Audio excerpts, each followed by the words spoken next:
All right, so I've been a web-based technology guy for a long time. So when it gets into the software, I always give people a hard time to use Outlook. I don't know. So um, my name is Brad Curtis. I own a technology company that's helping out a lot of real estate agents gain listings, sell houses faster, things like that. So I wanted to kind of bring my experience and the knowledge that we've learned in this company, and just kind of see if I can make it very simple for real estate agents, and maybe we can all learn something. These principles they work in any industry, but this one's kind of geared towards the real estate industry. It's really inspired by Rye from RE Colorado. I sponsored one of his classes, and he's really geeked up about what we did, and just was kind of just like really just geeked out. And I was like, yo, man, like, you're super excited, man. Are you a real estate agent? He's like, no, man. Like, he's like, I'm like a stats guy. I love stats, and you should look at the stats of what you guys are doing. I was like, okay. You know, we've had a tremendous amount of success this year, so I might as well look at the stats and see maybe that's the reason why. So that's kind of the inspiration behind this, but came up with this nifty title. It's called How to Win the Internet. And I'm sure everyone here would be kind of curious about that, right? Cool. And as Rob knows, I have my laser pointer, which is always a very exciting thing for me in the morning. So what is the internet? If you just Google the internet and look on Wikipedia, you'll see this image. And basically, it's a web of different interconnections. Each one of these stars is a different organization. You see some are big, some are really entangling the whole thing, some are pretty small, but just kind of think about during this presentation, what does your star look like on the internet? We've got this awesome periodic table of search engine optimization and algorithm. Simplified it first, right? So there's the content, the HTML, architecture, links, social, trust, personal, there's blocking, there's violations. These violations are, you know, get those emails saying like, I'm gonna get you the first page of Google like overnight, right? Well, those are all using violations, especially with the way it's developed. So they'll actually maybe give you a little short-term success, but they will ruin you for life on the internet because you will be blacklisted and you'll never be able to raise in the rankings again. So stay away from that stuff. But jokingly, this is not so simple unless you're a postgraduate IT engineer, right? So let's let Bill Gates really simplify it for us, okay? Content is king. You look pretty good in that picture, right? He's pretty young there. Huh? So the internet is actually interconnections of content. Think of websites as libraries, and the pictures on the wall as the content, whether it's video or pictures or words or whatever. If you have an empty library, there's nothing to really go see, right? No one's going to go to you have the Louvre. It could be the most beautiful library in the world. There's no pictures on the wall. No one's going to go, right? So you want to have lots of content on your platforms that you're delivering it in. So the history of the search engine algorithm. There's been these different releases of Google as they get better with the technology, the artificial intelligence increases, things like that. You know, right after the caffeine release was this Google Panda. I call it the angry panda because a lot of our techniques in developing search engine optimization were really taken away. And it's funny, I see a lot of those techniques being used today, but this all died in 2011 because the Panda was able to see whether or not content was being recycled. If you had a piece of content over here, it was the original piece of content and it always recognizes that as the original. Everything else is a duplicate. And the search engine algorithm and the artificial intelligence can spot it instantly. So back before 2011, say there was a brewery that was opening up in your neighborhood and they wanted to get like huge amounts of traffic to draw attention for their grand opening. What you could do is you could go to all the top beer blogs in the world, say thousands of them, right? They're all writing content on a daily basis about beers and things like that. Pull an RSS feed into maybe a dozen or 100 websites that populate with those blogs and put them into your websites, and then put links on the bottom of those to the brewery's website, to their social media. Back in that day, there was hundreds of social medias. It's not just the few that we have today. But that would create all this backlinking and all this content, and the search engine would be like, oh my gosh, this is a rock star. And that brewery would be an overnight success, have millions of hits and millions of people with traffic there. And it was just an overnight success. So you're able to manipulate it. 2011, this Angry Panda came along and said, nah. Within weeks, all of that stuff was eliminated. It was able to see whether or not the content was original or not. Also in 2014, a key thing to know is that it needed to be responsive, right? Your phone that you're on right now, your tablet, your desktop, your laptop, all that stuff, it needs to work on all those devices. So it needs to be responsive. So to kind of really summarize all that stuff, original content is king. If you want to be successful on the internet, you need to have copious amounts of original content and be consistent with it. So there's all these different types of content out there. I call this the marketing wheel. The key thing here is, see this handshake and that big smile there? You are the foundation of all of this. You have to be knowledgeable of your business. You have to be, someone that is able to attract people, to work with people well, and know your business, and be able to be the foundation and the rock of all this. But beyond that, in today's day and age, it's all about the technology and these different pieces of content that are out there. The important thing about these different types of content is that each of them have a different level of competition in them, a different level of saturation. Think of words. The internet is filled with words. It's been decades of people putting words on the internet. It's extremely hard to compete with words, like writing a blog or something like that. It's great, but it is very competitive. And real estate pictures are also very competitive, because there's all these IDX sites, which are really just recycling all the pictures and all the stuff from all the sites. Just a big recycle mill. But every house has a picture on it, whether it's for sale or not. It has a Google satellite and has a Google Street View. They go in there and populate it with something, right? So, but if you're a real estate agent, you should at least be getting professional photography to compete in that area, because it is still kind of a focal point in the minds of people, but it is very competitive.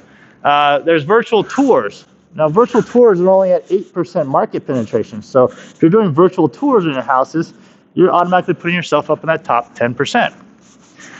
Videos are also much easier to compete with. Not many people are out there doing video, and also most of the traffic on the internet is going towards video. So the search engine is very desirable of that type of content as well. Floor plans, virtual staging, podcasts, all these different types of content are great to populate out to all your social medias, which also go out to all the listing sites. And if you do have an IDX site, it's great. But if you're not getting a lot of traffic, the reason is because it's all recycled content. So it's not going to gain you a lot of traffic. And IDX is a pulling in from the MLS into your website. So it pulls in all the houses and all the content and the pictures and everything like that, and basically gives you the MLS on your own website. And hopefully it's done in a way that actually populates on your site, and not just iframing or masking it as from a different server. So there's some techniques to making that a little more successful, but at the end of the day, it is recycled content and things like that. So how big is your star going to be on the internet? That's the question that you ask. Because every time you create content around your brand for your houses or just about you or whatever, that content's out there working for you day and night, while you're sleeping, while you're at lunch, while you're closing, while you're listing, while you're, getting your next big deal. It's out there working for you. That piece of content you did 6 years ago, that video, whatever, is out there working for you today.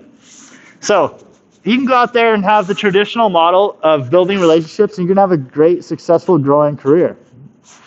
But if you wrap content around it, you will have an exponential growing effect. It has a compounding effect. If you continue to populate with content day in, month in, year in, it'll continue to work for you day and night, and has that compounding effect. And this happens in no matter what industry you're in. It's a guaranteed formula. So this guy just talked about algorithms and internet, and my gosh, I just want to go up there and slap him silly. I can't believe he's talking about this stuff so early in the morning. I just want to know, how am I going to get more listings, sell my houses faster, for more money, make my sellers happy so they give me more referrals, and all that good stuff, right? Does that sound good?